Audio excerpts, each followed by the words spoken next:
Hello, praise the lord. ఎలా ఉన్నారు? నా పేరు పాస్టర్ శామ్యుల్ గుండు. అపోస్తలిక్ వాయిస్ ఛానల్ ద్వారా మీకు అమూల్యమైనటువంటి సమాచారం, ఎప్పటికప్పుడు లేటెస్ట్ విషయాలను, క్రైస్తవ సమాజంలో జరుగుతున్న విషయాలను మీకు అప్డేట్ చేయడానికి ఎప్పుడు కూడా అపోస్తలిక్ వాయిస్ ముందుంటుంది. అవేర్నెస్ చేయడానికి, అవగాహన పరచడానికి, మేలుకొల్పడానికి. సో ఈ దినాన్ని కూడా ఒక ప్రాముఖ్యమైనటువంటి ఒక 3 విషయాలను నేను మీతో పంచుకుంటాను. మొదటి నుంచి చివరి వరకు వీడియో చూడండి, మంచిగా ఉంటుంది. చాలా ప్రాముఖ్యమైన విషయాలు. ఇంకోటి ఏంటంటే, ఈ వీడియోని మీరు సబ్స్క్రైబ్ చేసుకోకపోయినా పర్లేదు, కానీ లైక్ చేయండి. లైక్ చేస్తే ఏంటంటే అనేకులకు రీచ్ అవుతుంది, అనేకులు చూడడానికి అవకాశం ఉంటుంది. So please keep in your mind. Thank you. ఇక ఈరోజు మీతో పంచుకోవాలి అనుకున్నటువంటి 3 విషయాలలో మొట్టమొదటిది ఏంటంటే, నిన్ననే రాత్రి నేను ఒక వీడియో చూశాను. సహోదరుడు క్రిష్ పాల్ అనేటువంటి సహోదరుడు ఒక యూట్యూబ్ వీడియో చేసి క్రైస్తవ్యాన్ని గతంలో ఈ కరుణాకర సుగుణ అనేటువంటి ఒక మతోన్మాదితో కలిసి ఇంటర్వ్యూలు ఇచ్చి బైబిల్లో ఉన్నటువంటి కొన్ని విషయాలను, దైవ సేవకులు పాస్టర్స్ చేస్తున్నటువంటి కొన్ని విషయాలను కాస్త క్రైస్తవ్యానికి విరోధంగా మాట్లాడినటువంటి సహోదరుడు క్రిష్ పాల్. అయితే తను రిపెంట్ అయినట్టుగా దేవుడు అతనితో మాట్లాడటం వల్ల నేను మారు మనసు పొందాను, మరలా తిరిగి నేను ప్రభుతో రావడానికి ఇష్టపడుతున్నాను, నన్ను క్షమించండి అంటూ ఒక వీడియో చేశాడు. సో దానికి కాస్త కొంతమంది నమ్మకూడదు, ఇతడు యాక్టింగ్ చేస్తున్నాడు, నటిస్తున్నాడని. సో ఇవన్నీ మనకు అవసరం లేదు. తిరిగి మరలా ఇంటికి వస్తున్నటువంటి సహోదరుని మనం స్వాగతించాలి. రెండోది, అతన్ని క్షమించాల్సిందే, బైబిల్ ప్రకారంగా క్షమించాల్సింది. ఒకవేళ చూద్దాం, ఒకవేళ ఇతడు ఏమన్నా మతోన్మాద ముసుగులో ఉండేమన్నా నాటకం ఆడుతున్నాడా, డ్రామాలు ఆడుతున్నాడా అనేది మనం ఏం చెప్పలేం. బట్ దేవుడు మాత్రం ఖచ్చితంగా పనిష్మెంట్ చేస్తాడు. ఆ భయం అయితే అతని కళ్ళలో కనబడుతుంది. సో క్రిష్ పాల్ సహోదరుడి కొరకు మనం అందరం ప్రార్థన చేద్దాం. ఇక రెండవది ఏంటంటే, నేను ఎక్స్ క్రిస్టియన్ ప్రవీణ్ మీద ఒక వీడియో చేశాను. దాన్ని చూసినటువంటి కొంతమంది సోదరులు నాకు కూడా ఫోన్ చేసి డిబేట్ చేద్దాం సార్ ఒక పీస్ఫుల్ వాతావరణంలో అని చెప్పారు. ఆ వీడియో కూడా నేను మీకు పెట్టాను, ఆ call record. So as soon as possible మనం గీత మీద, బైబిల్ మీద, గీత మీద, బైబిల్ మీద డిబేట్ చేద్దామని చెప్పడం జరిగింది. సో ఈలోగా ఎక్స్ క్రిస్టియన్ శశి ఇంటర్వ్యూస్ అనేటువంటి ఛానల్లో భాను అనే జర్నలిస్ట్ అతనితో ఒక స్పెషల్ ఇంటర్వ్యూ చేశాడు. ఆ ఇంటర్వ్యూ నేను కొంత చూశాను. చూసిన తర్వాత అతడు తేల్చిపడేసిన విషయం ఏంటంటే, ఎక్స్ క్రిస్టియన్ అనేటువంటి వాడికి బైబిల్ జీరో నాలెడ్జి. రెండోది ఏంటంటే, అతడికి గ్రంథ జ్ఞానమే లేదు, ఎవరో చెప్పిన మాటలు విని అతడు క్రైస్తవం పైన ఇరుసుకు పడుతున్నాడనే విషయాలు స్పష్టమైపోయింది.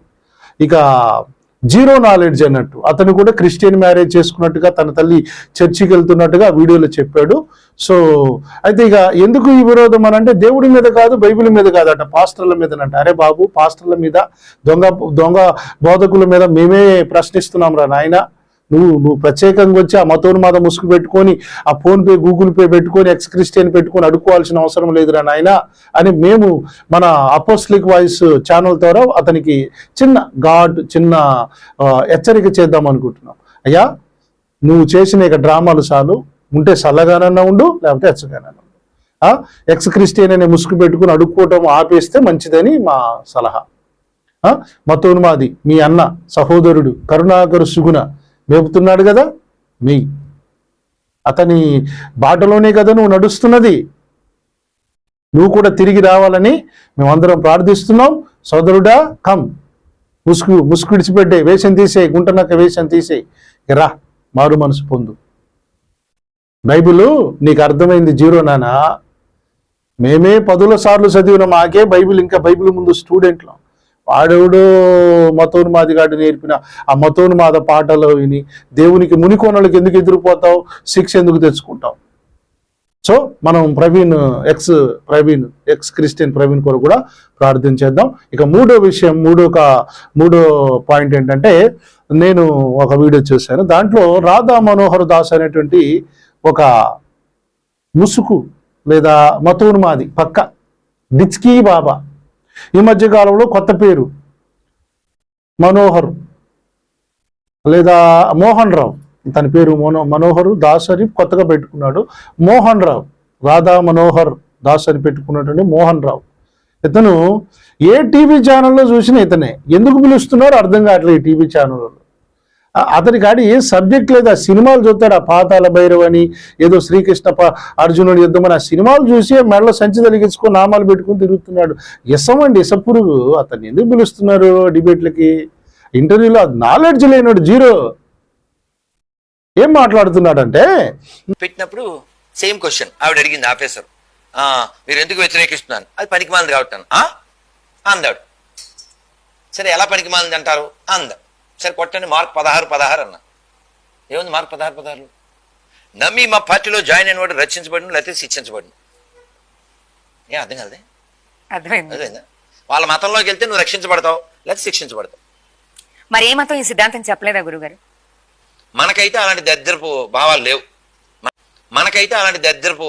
లేవు. మనకేం చెప్పారంటే, ఎవరైనా మీ ఇళ్ళ దగ్గరికి వచ్చి ఈ పురాణంలో శివుని నమ్మన్నారో నమ్మలేదనుకో చోళం పెట్టి పొడిచేస్తారు అని ఎవడైనా చెప్పాడా? ఇదిగో ఈ పురాణంలో విష్ణువుని కృష్ణుని నమ్మనుంది, నమ్మలేదనుకో అని ఎప్పుడైనా బెదిరించారా? బైబిల్ గ్రంథంలో మార్కు సువార్త 16 వచనంలో నమ్మి మా పార్టీలో చేరితే పరలోకం, నమ్మకపోతే నరకం అన్నాడు దేవుడు. దేవుడు అనేవాడు పరలోకానికి నమ్మకపోతే నరకం, నమ్మినోడికి పరలోకం అంటాడా? ఇదిగో మా దేవుళ్ళలో ఏ దేవుడు కూడా నరకం గురించి భయపడలేదు అని చెప్పాడు. అదే స్టాండింగ్ మీద నిలబడాల రాధా మనోహర్ దాస్. అయ్యా వినాలా? రాధా మనోహర్ దాస్ నమ్మి బాప్తిస్మం పొందినవాడు రక్షింపబడును, నమ్మని వానికి శిక్ష విధింపబడును అని యేసయ్య చెప్పినటువంటి ఆ వాక్యాన్ని వక్రీకరిస్తూ మా దేవుళ్ళు ఎవరు చెప్పలేదు, నమ్మకపోతే సోలం పెట్టి పుడతారని మా దేవుడు ఏం చెప్పలేదు, ఏ శివుడు చెప్పలేదు, మాకు ఎవరు చెప్పలేదు అని చెప్పేసి చాలా మంచిగా చెప్పావు నాయన.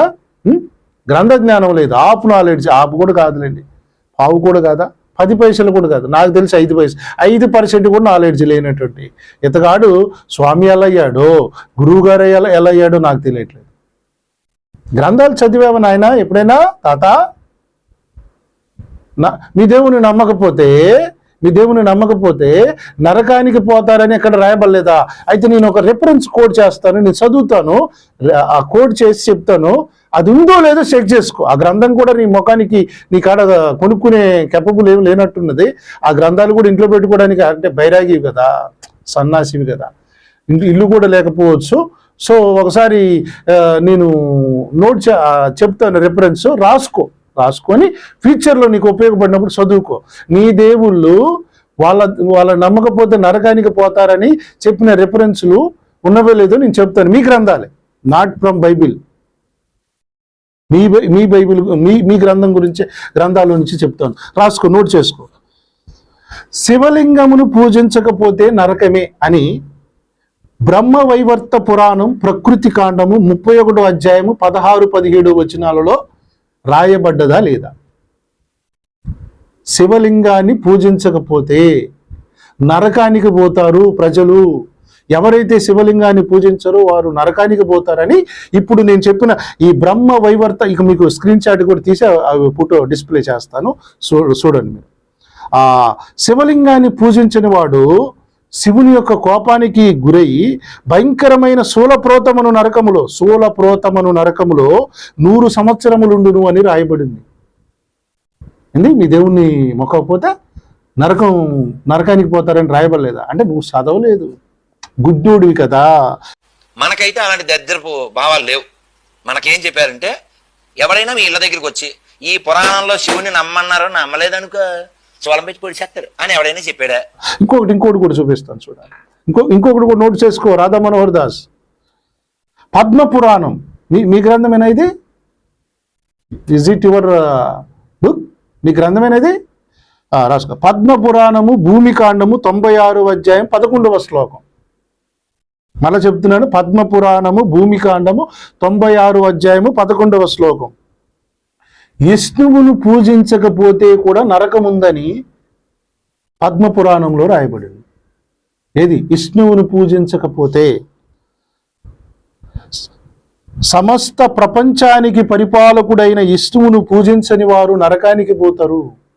అంటే పూజ చేయకపోతే నరకానికి పోతారని సాక్షాత్తు రాయబడింది సార్ మీ గ్రంథంలోనే.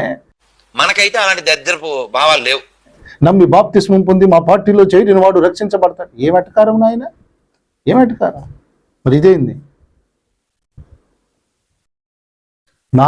శివుణ్ణి విష్ణువుని నమ్మని నాస్తికులు అందరూ కూడా నరకానికి పోతారని రాయబడింది. శివుణ్ణి విష్ణువును ఈ ఇద్దరిని పూజించని నాస్తికులు ఉన్నారు కదా, నాస్తికులు కూడా నరకానికి పోతారని రాయబడ్డది నారద పురాణంలో. నారద పురాణము పూర్వ భాగము 15వ అధ్యాయము 79-80 భాగాలలో రాయబడింది. చూసుకో, నోట్ చేసుకో రాదా. వీడియోను స్కిప్ చేయకుండా మ్యూట్ చేసుకొని బ్యాక్ వచ్చి రెఫరెన్స్ రాసుకొని మళ్ళీ వెళ్ళు. శివునికి అర్పించిన ప్రసాదాలు తినకపోతే కూడా నరకం ఉందట, నరకానికి పోతారు. నేను రాలేదండి, శివపురాణం. ఇదిగో నా దగ్గర కూడా శివపురాణం ఉంది, చూడండి శివపురాణం. ఈ శివపురాణంలో విద్వేషర సంహిత 22వ అధ్యాయము 9వ శ్లోకంలో రాయబడింది, శివుని యొక్క ప్రసాదమును ఇతర నైవేద్యములు తీసుకొని వారు మరియు తీసుకోవాలి అనే కోరిక లేని వారు మహాపాపులై నిశ్చయముగా నరకమునకు పోవుదురు. ఏంటి? ప్రసాదం తినకపోతే రాదా? మనకైతే అలాంటి దరిద్రపు భావాలు లేవు. నమ్మి బాప్తిస్మం అంటే ఇష్టం అండి, ఇష్టం, అభిప్రాయం. వాళ్ళ ఇష్టం, తీసుకుంటే తీసుకున్నావు, లేకపోతే లేదు. No force. నీకు ఇష్టమైతే నమ్మకం నీకు కుదిరితే, నేను చెప్పిన మాటలన్నీ నీకు నమ్మకం కుదిరితే, నమ్మితే బాప్తిస్మం తీసుకో, అప్పుడు నువ్వు రక్షించబడతావు, నరకానికి పో అని చెప్పాడు యేసయ్య. కానీ ఇక్కడ చెప్తున్నాడు, ప్రసాదం తినకపోతే నరకమట, లింగాన్ని పూజించకపోతేనే నరకమట, విష్ణువును మొక్కకపోతేనే నరకమట, నాస్తికులకు నరకమట. ఇంకా దారుణాలు ఉన్నాయి, ఇంకా చాలా దారుణాలు వచ్చినాయి, ఇంకా చాలా దారుణాలు ఉన్నాయండి. అడ్డనామాలు పెట్టుకునేవాడు నరకానికి పోతాడట, నిలువు నామాలు పెట్టుకునేవాడు నరకానికి పోతాడట. అడ్డనామాలు పెట్టుకునేవాడు నిలువు నామాలు పెట్టుకునేటోడిని శపిస్తాడు, నిలువు నామాలు పెట్టుకునేటోడిని అడ్డనామాలు పెట్టుకునేవాడు శపిస్తాడు. వీళ్ళందరూ మా దేవుని పూజించకపోతే నరకానికి పోతారు, మా దేవుని సేవించకపోతే నరకానికి పోతారని శైవులు వైష్ణవులు కొట్టుకొని తెచ్చిన చరిత్ర మనకు తెలియదా? చరిత్ర తెలియదా? కొత్త పాఠాలు నేర్పుతున్నారు ఈ వాట్సాప్ యూనివర్సిటీ బాబా స్వామీజీలు, సన్నాసులు. ఏం రాదా? చూడు, చాలా ఉన్నాయి, చాలా ఉన్నాయి చెప్పడానికి. సహించలేవు, తట్టుకోలేవు, చచ్చిపోతావు. ఆ బైబిల్ గ్రంథంలో ప్రభు అయిన యేసయ్య నరకం యొక్క తీవ్రత చెప్పాడు. అగ్ని ఆరదు, పురుగు సావదు. ఆ లోకానికి వెళ్లకుండా ఉండాలంటే రక్షించే మార్గం గురించి చెప్పాడు. రక్షించే మార్గాన్ని ప్రభు అయిన యేసయ్య చెప్పాడు. నరకానికి వెళ్తారన్నాడు, కానీ మీరు దేవుళ్ళు అని చెప్పుకుంటున్నారు. నరకం నుంచి రక్షించే మార్గం చెప్పినటువంటి దేవుడు ఎవరైనా ఉన్నారు సార్? చెప్పు, ఎవరు లేరు. నరకానికి తప్పించే దేవుడు ఎవరైనా ఉన్నారని నువ్వు చెప్పు. మరి లేదు. బైబిల్ గ్రంథంలో ఒక నరకం గురించే, ఆ అగ్ని ఆరని పురుగు సావని నరకం గురించి చెప్తే, మీ గ్రంథాలలో 30 రకాల నరకాల గురించి రాయబడింది. మరి వాటి గురించి చెప్పవేం రాదా?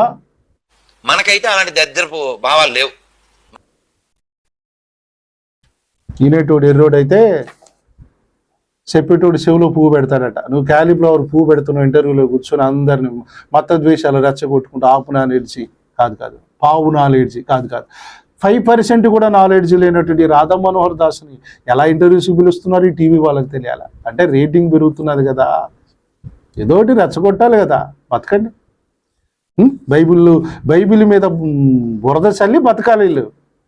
రిషిపాల్, ఎక్స్ క్రిస్టియన్, కరుణాకర్, లలిత్ కుమార్, ఇంకా వగేరా వీళ్ళంతా ఒకటే బైబిల్ని ఎందుకు టార్గెట్ చేశారో తెలుసా? బైబిల్ని గురించి మాట్లాడితేనే వీళ్ళకి ఫండింగ్ వస్తుంది. స్వామీజీలు, పీఠాధిపతులు వీళ్ళకి డబ్బులు ఇస్తారు. ఎందుకంటే వాళ్ళ పీఠాలు కదలకుండా ఉండాలంటే ఈ బచ్చగాలను ఆడుకోవాలి. ఈ బచ్చలు వదిలిన బచ్చలు అన్నమాట. ఈ బచ్చగాళ్ళు వచ్చి యశప్రసారం చేస్తాం. అసలు గ్రంథ జ్ఞానాలు చెప్పరు. ఈ గ్రంథాల గురించి చెప్పండి. ఈ గ్రంథ జ్ఞానం చెప్పరు. నమ్మి బాప్తిస్మం పొందకపోతే, మా పార్టీలో జరగకపోతే నరకానికి పోతాం. మరి ఎన్నేంటి? లింగాన్ని పూజించకపోతే, ప్రసాదం తినకపోతే నరకమట. దీని గురించి ఎందుకు చెప్పరు? ప్రియులరా, దయతో ఇలాంటి మతోన్మాదులకు బుద్ధి చెప్పి ఇలాంటి కౌంటర్ వీడియోస్ వచ్చినప్పుడు షేర్ చేయండి, మీరు తెలియచేయండి, అందరికీ తెలియాలి ఈ విషయాలు. మీరు కూడా ఇవన్నీ కోట్ చేసుకోండి. క్రైస్తవులారా, మీరు కూడా మిమ్మల్ని ఎవరైనా కోట్ చేసి మీతో మాట్లాడినప్పుడు ఈ రెఫరెన్స్లు కోట్ చేసుకున్న వారు కూడా సమాధానం ఇవ్వండి, తప్పులేదు. సాత్వికంగా సమాధానం చెప్పడం, బుద్ధి లేనుడికి బుద్ధి చెప్పడం తప్పేం లేదండి. Thank you. అందరికీ వందనాలు. ఈ వీడియోను సబ్స్క్రైబ్ చేయండి, లైక్ చేయండి, అందరికి రీచ్ అవుతుంది. God bless you all. Shalom. మరువక జీవింప కృపనీయవా